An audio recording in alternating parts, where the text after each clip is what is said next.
Cadres আয়োজিত AutoCAD workshop 2016-তে সবাইকে স্বাগতম। আপনাদের সাথে আছি আমি শুভ। আজকে আমরা যে কাজটা করব সেটা হচ্ছে এই 2D ড্রয়িংটা করব।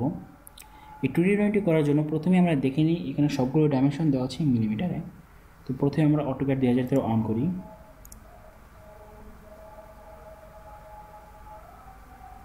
কাজ করার জন্য আর অটোক্যাড থেকে ইউনিটটা মিলিমিটারে চেঞ্জ করে নেব। তো কমান্ড বারে লিখি ইউনিটস, এন্টার।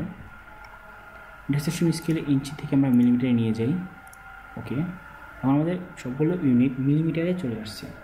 এখন যদি আমরা কাজের সুবিধার্থে এটাকে অফ করে দিতে পারি, সেজন্য কমান্ড বারে আমরা লিখব ইউসিএস আইকন, লিখে এন্টার দিলে অফ চলে আসবে। এখন ইউসিএস আইকনটি চলে গিয়েছে। এখন আমাদের ড্রয়িংয়ের জন্য প্রথমে দেখতে পাচ্ছি যে এখানে এই হরিজন্টাল লাইনটি আছে 114 মিলিমিটারের এবং এই ভার্টিক্যাল লাইনটি আছে 46 মিলিমিটারের। তো প্রথমে আমরা এই কাজটুকু করে নিই। এই জন্য প্রথমে একটা লাইন টুল সিলেক্ট করব। আমরা আবার এই ছবিটা যদি দেখি, এখানে সবগুলো লাইন একটি আরেকটার উপর লম্ব। এই কাজটি খুবই সহজে আমরা করতে পারি যদি আমরা অর্থ মোড অন করে নিই। তো প্রথমে নেই 114, লাইনটি বেশ বড় হয়ে গিয়েছে, আমরা ছোট করে নিলাম। এখান থেকে আমরা লাইনটা নিই একটি 46 মিলিমিটারের।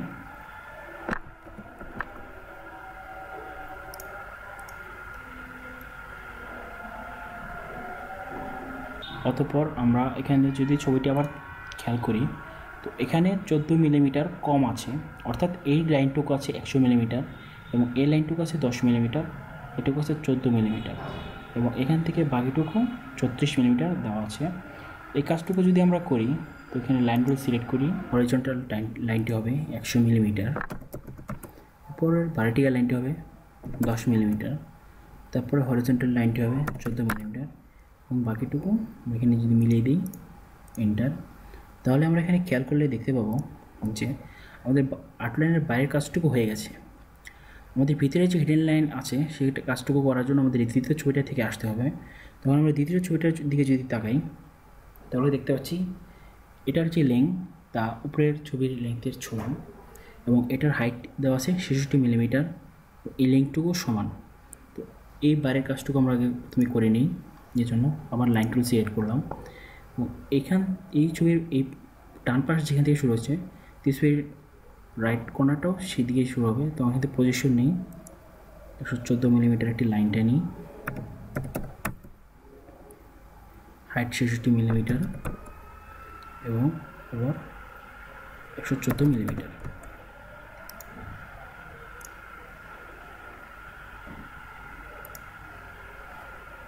এখানে দেখতে পাচ্ছি যে এখানে একদম মাঝবিন্দু থেকে এই ডান পাশ থেকে 27 মিলিমিটার দূরে এখানে অ্যাঙ্গেল করে কাটা আছে এবং অ্যাঙ্গেলটি 90 ডিগ্রি। অর্থাৎ যদি আমি মধ্যবিন্দু থেকে উপরের দিকে 35 ডিগ্রি কোণে আঁকি এবং নিচের দিকে 35 ডিগ্রি কোণে এঁকে লাইনকে যোগ করে দিই, তাহলে আমার টোটাল 90 ডিগ্রি হয়ে যাচ্ছে। এই জন্য প্রথমে আমরা মধ্যবিন্দু সিলেক্ট করব। এই জন্য আমাদের অর স্ন্যাপ মোডে গিয়ে মিড পয়েন্ট সিলেক্ট করতে হবে। তো এখানে মিড পয়েন্ট আছে। তো ছবি থেকে আমরা দেখতে পাচ্ছি যে এটি পাশ থেকে 27 মিলিমিটার দূরে আছে। তো এই জন্য প্রথমে আমরা এখান থেকে একটি লাইন টানি এবং মিড পয়েন্ট এন্টার। এবার আমরা মিড পয়েন্ট থেকে 27 মিলিমিটার একটি লাইন টানি। এবার উপরের দিকে আমরা 45 ডিগ্রি অ্যাঙ্গেলে কেটে দেব, একটি লাইন টানবো। এর জন্য একটি লাইন টানি, এখানে আমরা পোলার অন করে দিই অ্যাঙ্গেলে কাটার জন্য। এরপর আমরা অ্যাঙ্গেল দেওয়ার জন্য শিফট কমা ইউজ করি, তো অ্যাঙ্গেল আসবে এবং ওখানে দেবো আমরা 45 ডিগ্রি, তাহলে 45 ডিগ্রি লাইন চলে আসবে। কেটে দিই এন্টার। একইভাবে আমি আবার নিচের দিকে 45 ডিগ্রি অ্যাঙ্গেলে লাইন টানার জন্য আঁকি এবং একইভাবে শিফট কমা দিয়ে অ্যাঙ্গেল আনে। এখানে যেহেতু আমরা নিচের দিকে 45 ডিগ্রি কোণ আঁকবো। তো অর্থাৎ এটি অ্যান্টি ক্লকওয়াইজ 45 ডিগ্রি, অর্থাৎ ক্লকওয়াইজ আমার অ্যাঙ্গেলটি হবে 315 মিলিমিটার। ওকে,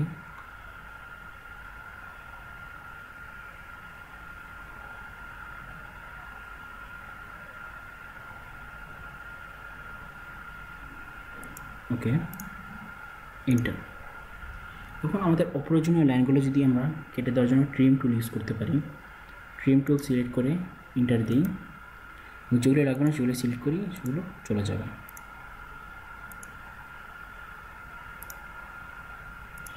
এখান থেকে আমরা এই লাইনটি ডিলিট করে দেবো, এই জন্য লাইনটি সিলেক্ট করলে ডিলিট দিলে লাইনটি চলে যাবে।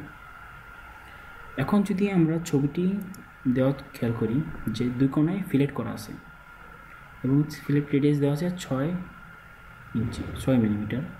তো এখান থেকে আমরা ফিলেট করার জন্য প্রথমে ফিলেট টুল সিলেক্ট করি এবং রেডিয়াস সিলেক্ট করি, রেডিয়াস দিয়ে 6 এবং এন্টার দিই। এবার আমরা যেহেতু এই কোণায় সিলেক্ট করতে হবে, তো প্রথমে আমরা এই দুটো লাইন সিলেক্ট করে দিই এবং এই কোণায় সিলেক্ট করার জন্য এই লাইন এবং এই লাইনটি সিলেক্ট করে দেবো। তো এন্টার, আবার রেডিয়াস দিই 6 মিলিমিটার ও দুই কোণা সিলেক্ট করে দিলেই রেডিয়াস ফিলেট হয়ে যাবে। এখন যদি আমরা ছবিতে খেয়াল করি তো দেখতে পাবো যে মিড পয়েন্ট থেকে 22 মিলিমিটার দূরে 16 মিলিমিটার ডায়ার একটি সার্কেল আছে এবং সেখান থেকে আবার 40 মিলিমিটার দূরে সেম ডায়ার আরেকটি সার্কেল আছে। তো আমরা সার্কেলগুলো আঁকার জন্য প্রথমে মিড পয়েন্ট থেকে 22 মিলিমিটার একটি লাইন টানি এবং 40 মিলিমিটারের আরেকটি লাইন টানি।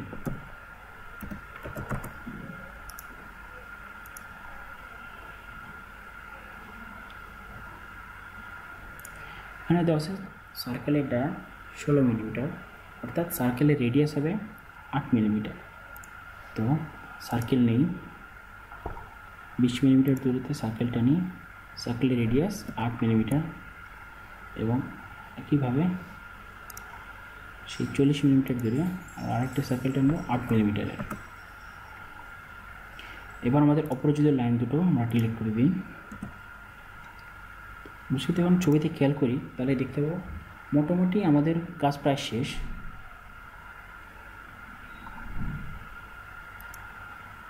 এখন আমরা এই লাইনটুকু টানবো এই লাইনের রেফারেন্স অনুযায়ী। এর জন্য প্রথমে একটা লাইন কমান্ড নিই, এই লাইনের প্রজেকশন নিয়ে আমরা লাইন টেনে দিই। শেষ পর্যন্ত যদি কেটে দিই,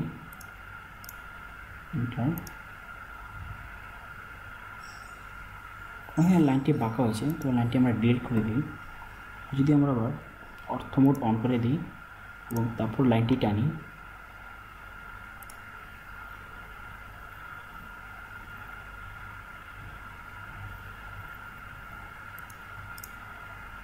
তাহলে দেখতে পাচ্ছি লাইনটি একদম সোজা হয়েছে।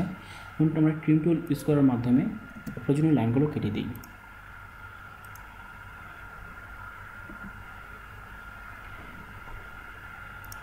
এবার আমাদের হিডেন লাইনগুলো দেওয়ার পালা।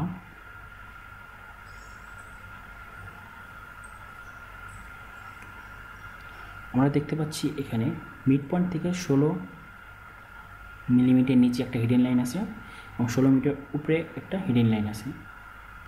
তো আমরা মিড পয়েন্ট থেকে 16 মিলিমিটার একটি লাইন টেনে নিই প্রথমে এই কাজটি করার জন্য।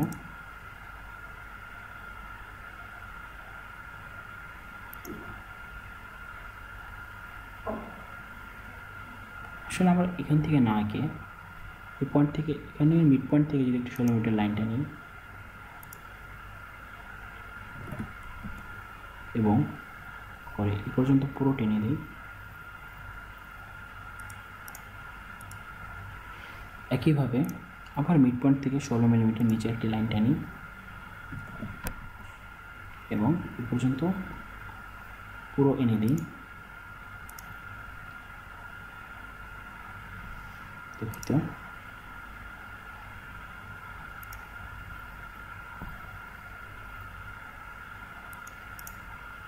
এন্টার দিলে আমাদের লাইনটি চলে আসবে। এখন আমরা অপ্রয়োজনীয় লাইনগুলো ট্রিমের মাধ্যমে আবার কেটে দিই।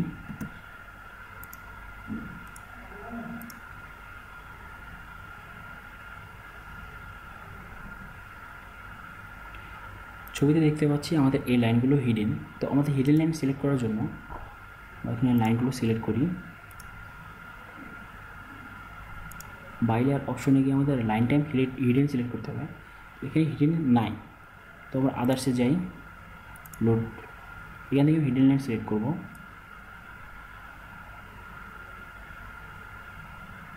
এখানে দেখছি 3 রকমের হিডেন লাইন আছে। তো আমরা যেহেতু আমাদের ডাইমেনশনগুলো বড়, তো আমরা হিডেন x2 সিলেক্ট করে নিই। ওকে ওকে, এবার আমরা লাইনগুলো সিলেক্ট করি, বাইলারে যে লাইন টাইপ থেকে হিডেন x2 সিলেক্ট করে স্কেপ দিলে দেখতে পাবো, বোঝা যাচ্ছে না যে লাইনগুলো হিডেন হয়েছে কি হয়নি। আমরা যদি এখানে জুম করি তাহলে দেখতে পাবো যে আসলে লাইনগুলো হিডেন হয়েছে, কিন্তু ডাইমেনশন অতিরিক্ত হওয়ার কারণে এগুলো বোঝা যাচ্ছে না। তো আমরা লাইনগুলো সিলেক্ট করি এবং রাইট ক্লিক করার মধ্যে প্রপার্টিসে যাই। প্রপার্টিসে যাই দেখি লাইন টাইপ দেওয়া আছে 1 দেওয়া আছে। এখান থেকে যদি আমরা সিলেক্ট করে 5 দিয়ে দিই এবং স্কেপ করি, তাহলে দেখা যাচ্ছে লাইনগুলো যে হিডেন হয়েছে তা বোঝা যাচ্ছে।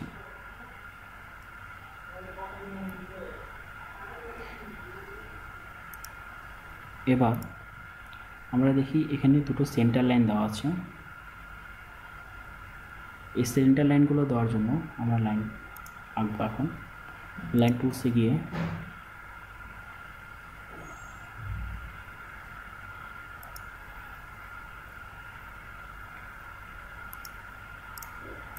এবং আবার একইভাবে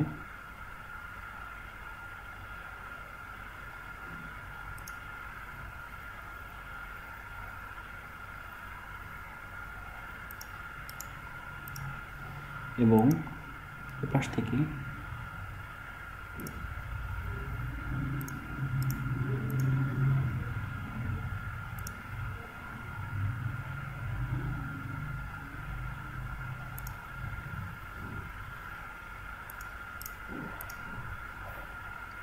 এবার এই লাইনগুলো যেহেতু আমাদের সেন্টার লাইন হবে, তো সেন্টার লাইন সিলেক্ট করার জন্য একইভাবে বাইলারে গিয়ে আমাদের সেন্টার লাইন সিলেক্ট করতে হবে। তো এখানে যেহেতু সেন্টার লাইন সিলেক্ট করে নেই, তাই আমরা আবার আদার্সে যাব, লোড, এখান থেকে আমাদের সেন্টার লাইন সিলেক্ট করতে হবে।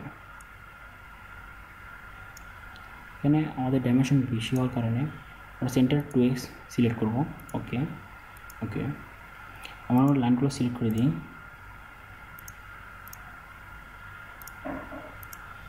এবং বাইরে গিয়ে সেন্টার x2 সিলেক্ট করে দিই। এখানে ভালোভাবে বোঝানো গেলো, লাইনগুলো জুম করে দেখতে পারবো আমাদের লাইনগুলো সেন্টার লাইন হয়ে গেছে। তো আবার আগের মতো আমরা লাইনগুলো প্রপার্টিস চেঞ্জ করব। এখন সুন্দর করার জন্য রাইট ক্লিক করে প্রপার্টিস, এখানে লাইন টিপে আমরা 5 করে দিই।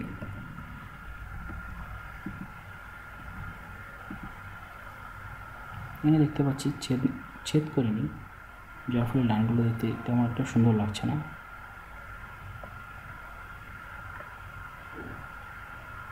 তো আমরা যদি এখানে লাইন টিপ চেঞ্জ করে দিই, যদি এখানে ডাইমেনশন 3 দিয়ে দেখি,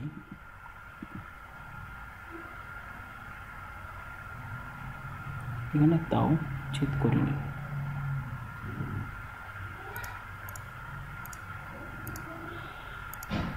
আমরা এভাবে আবার সিলেক্ট করি, 2 দেই,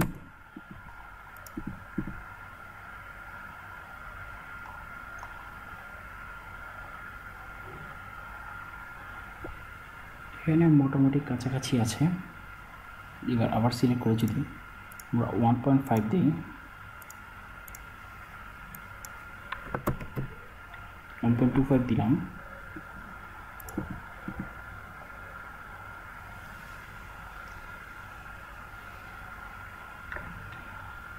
বেশ কাছাকাছি হয়েছে। ওকে, এভাবে আমরা প্রপার্টি চেঞ্জ করে ঠিকভাবে ক্রস করাতে পারবো। এখন যদি আমরা ছবিটি সিলেক্ট দেখি, তাহলে উপরের যে হিডেন লাইনগুলো আছে, হিডেন লাইনগুলো আমাদের আঁকা বাকি আছে। তো প্রথমেই এই লাইনটি আঁকার জন্য আমাদের এখান থেকে যে রেফারেন্স নিয়ে এই লাইনটি আঁকতে হবে এবং এখান থেকে 16 মিলিমিটার নিচে। তো আমরা এখানে প্রথমে লাইন কমান্ড নিই। এই ছেদবিন্দু থেকে যদি আমরা রেফারেন্স নিই, প্রজেকশন নিই, প্রথমে 16 মিলিমিটার ভার্টিক্যাল লাইন টানি এবং পর্যন্ত শেষ পর্যন্ত লাইন আসবে, এক্সটেন্ড করে দিই, কারণ তাহলে অন্য পয়েন্ট পেলে সেই পয়েন্টে যেয়ে লেগে যাবে। এখন আমরা অপ্রয়োজনীয় অংশটুকু ট্রিমের মাধ্যমে কেটে দিই। তো এইটুকু যেহেতু আমাদের হিডেন লাইন, তো লাইন সিলেক্ট করে বাইলের অপশনে গিয়ে হিডেন করে দিই এবং আগের মতো প্রপার্টিস থেকে লাইন টাইপ আমরা এখানে 5 করে দেব। তো আমাদের লাইনটি হিডেন হয়ে গেছে। এবার ছবিটি দেখলে আমরা বুঝতে পারবো যে সেন্টারের দুই পাশের পেরিফেরির জন্য এখানে হিডেন লাইনগুলো এসেছে এবং এই কোণাটার জন্য এখানে একটি হিডেন লাইন এসেছে। তো আমরা এখানগুলো প্রজেকশন নিয়েই হিডেন লাইনগুলো আঁকতে পারি। প্রথমে সার্কেলের পেরিফেরির জন্য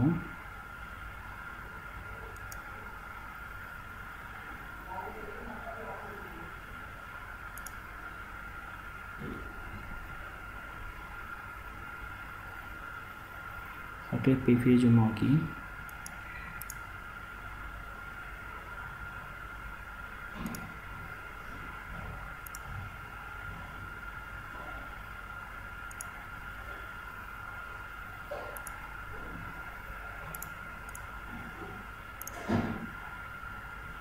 কীভাবে এই সার্কেলের জন্য সার্কেলের পেরিফেরি থেকে আঁকবো আমরা।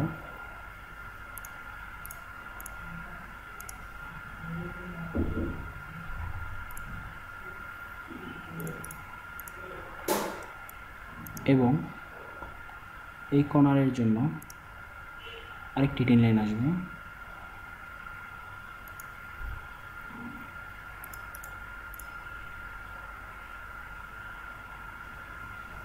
এখন যদি আমরা এই বিন্দু থেকে একটি লাইন টেনে দিই এবং ট্রিম করে অপ্রয়োজনীয় অংশগুলো কেটে দিই,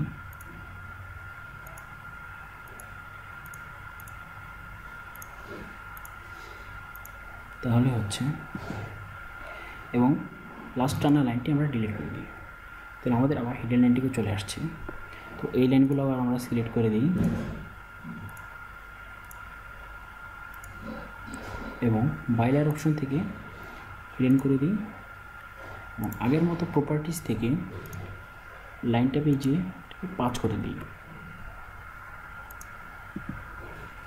এবার আমাদের দুটো শুধু সেন্টার লাইন বাকি আছে, এর জন্য লাইন কমান্ড নেই, সেন্টার থেকে প্রজেকশন নিয়ে সেন্টার লাইন আঁকি এবং আবার সেন্টার লাইন থেকে প্রজেকশন নিয়ে আরেকটি সেন্টার লাইন আঁকি।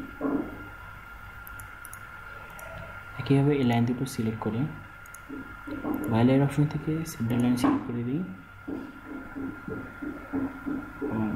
আমরা যদি এটাকেও চেঞ্জ করতে পারি, প্রপার্টিসে গিয়ে লাইন টাইপ থেকে 2 করে দিই। বোঝা যাচ্ছে না ঠিক ভালোভাবে, তাই আমরা আর একটু বড় করে দিই, এটাকে 5 দিই। ঠিক আছে। তো আমরা যদি এখন ছবিটি খেয়াল করি তাহলে দেখতে পাবো মোটামুটি সবগুলোই ঠিক আছে, সব কাজই আমাদের করা হয়ে গেছে। তো এখন আমরা কীভাবে এই ডাইমেনশনগুলো যেভাবে ছবিতে দেওয়া আছে সেগুলো কীভাবে অ্যানোটেট করব। তো এখানে অ্যানোটেশন নামে একটি বার আছে, এখান থেকে সিলেক্ট করে দেখতে পাবো লিনিয়ার, অ্যালাইন, অ্যাঙ্গুলার, সবগুলো কীভাবে দেওয়া আছে,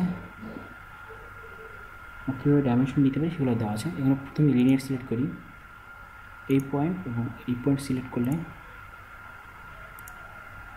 একটি দাগ চলে আসছে। যদি আমরা জুম ইন করি তাহলে দেখতে পাবো 114 লেখা আছে। এটাকে ঠিক করার জন্য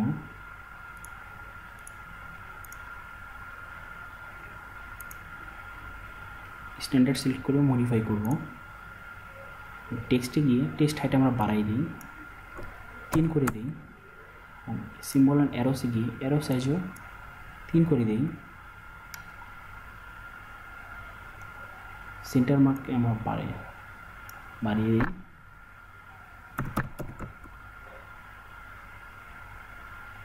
ওকে, ক্লোজ দিলে জুম আউট করলে দেখতে পাবো 114 ঠিক সুন্দরভাবে দেখা যাচ্ছে।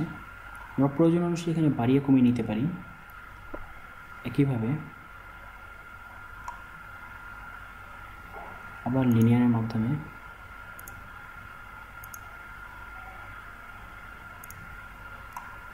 এখানে দেখতে পাচ্ছি 46.0625 এসেছে। এর আসলে মূল কারণ হলো এখানে এই পয়েন্টের জায়গায় উপরের ডাইমেনশন লাইনের পয়েন্ট পেয়েছে। এটা ঠিক করার জন্য অ্যানোটেশনে গিয়ে স্ট্যান্ডার্ড সিলেক্ট করে মডিফাই দিই, টেক্সটে গিয়ে অফসেট ফ্রম ডিএম লাইন, ঠিক আছে, সিলেক্ট করে 1 দিয়ে দিই।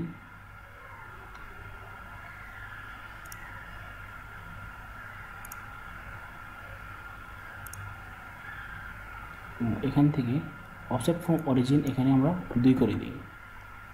ওকে, ক্লোজ। আমরা দেখতে পাচ্ছি অফসেট ফ্রম অরিজিন 2 হয়ে গেছে। এটাকে আমরা ডিলিট করে দিই এবং একইভাবে লিনিয়ার অপশন নিয়ে দেখা যাচ্ছে ঠিকভাবে 40 মিলিমিটার চলে এসেছে। এবং এই লাইনটুকু আবার লিনিয়ার কমান্ড নেই, এই লাইনটুকুর ডাইমেনশন দিই আমরা 10 মিলিমিটার এবং নিচের লাইনটুকু ছিল 14 মিলিমিটার। ছবিটি খেয়াল করলে দেখব এটুকু দেওয়া আছে 16 মিলিমিটার ডাইমেনশন। এটার জন্য আবার লিনিয়ার সিলেক্ট করে এই পয়েন্ট এবং এই পয়েন্ট সিলেক্ট করলে 16 মিলিমিটার চলে আসবে। আমরা আরেকটা কাজ করতে পারি, অ্যানোটেশন কি স্টাইল থেকে মডিফাই প্রাইমারি ইউনিটস প্রিসিশন এখানে যদি 2.0 করে দিই তাহলে এটা দেখতে আরও সুন্দর দেখা যাবে। এভাবে আমরা ডাইমেনশনের কাজগুলো করতে পারি। এবং সার্কেলের জন্য রেডিয়াসের জন্য সার্কেল সিলেক্ট করে দিলেই চলে আসবে। এবং আবার যদি ডাই দিতে চাই ডায়ামিটার সিলেক্ট করে দিলেই চলে আসবে। এভাবে আমরা কাজগুলো ঠিকভাবে করতে পারি। আমার সাথে এতক্ষণ থাকার জন্য সবাইকে ধন্যবাদ।